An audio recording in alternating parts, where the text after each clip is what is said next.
Mencermati perkembangan kehidupan berbangsa dan bernegara, khususnya dalam 1 tahun terakhir, kami, Koalisi Aksi Menyelamatkan Indonesia, menyampaikan bahwa saat ini negara dan bangsa Indonesia dalam kondisi bahaya, dalam tanda petik.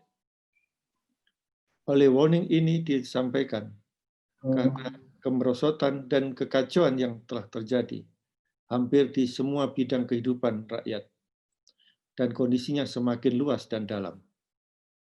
Terlebih akibat dan dampak dari semua itu, yang paling menderita adalah rakyat miskin dan kurang mampu. Suatu ironi, karena mereka adalah penduduk mayoritas di Republik ini, namun bernasib sebaliknya, minoritas secara ekonomi dan politik.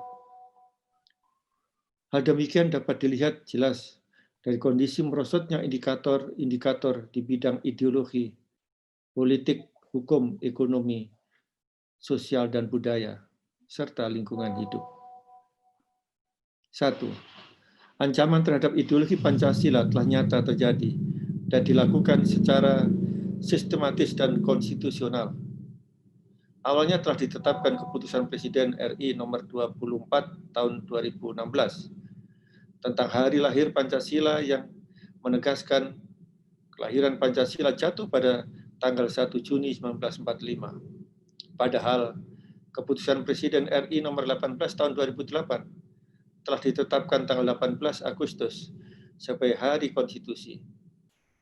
Dasar historis dan yuridisnya bahwa pada tanggal 18 Agustus 1945, Panitia Persiapan Kemerdekaan Indonesia telah menetapkan Undang-Undang Dasar 1945 sebagai Konstitusi Negara Kesatuan Republik Indonesia.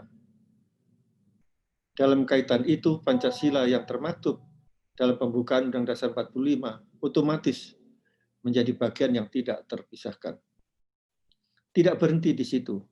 Dengan sangat mengejutkan pada tanggal 12 Mei 2020, DPR dalam rapat paripurna yang digelar secara fisik dan virtual telah menyatakan persetujuan terhadap rancangan Undang-Undang atau RUU Haluan Ideologi Pancasila atau HIP menjadi usul inisiatif DPR RI. Sangat jelas dalam RUU tersebut telah berupaya merubah dan memeras Pancasila menjadi Trisila dan Ekasila. Adanya niat kudeta konstitusional dengan merubah dasar negara Pancasila yang dilakukan oleh lembaga-lembaga tinggi negara tersebut sangat jelas merupakan ancaman yang sangat berbahaya bagi kelangsungan bangsa dan negara. Hal demikian jelas sebagai upaya nyata untuk meruntuhkan NKRI hasil proklamasi 17 Agustus 1945 yang berdiri tegak dengan pembukaan dan secara eksplisit berisi Pancasila dan Undang-Undang Dasar 45 yang disahkan 18 Agustus 1945. Niat melakukan kudeta konstitusional untuk merubah ideologi Pancasila itu akan dapat memicu berbagai perselisihan kebangsaan dan konflik ideologi yang sangat mengancam keutuhan dan menguras energi bangsa. Sebab itu dapat dinyatakan tahun 2020 merupakan tahun kelam Pancasila yang tidak boleh terulang kembali.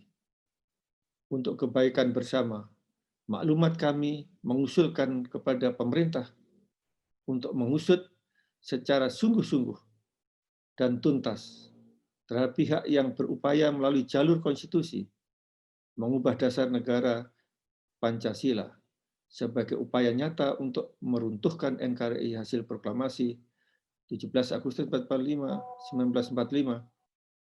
agar tidak terulang upaya sejenis di masa mendatang.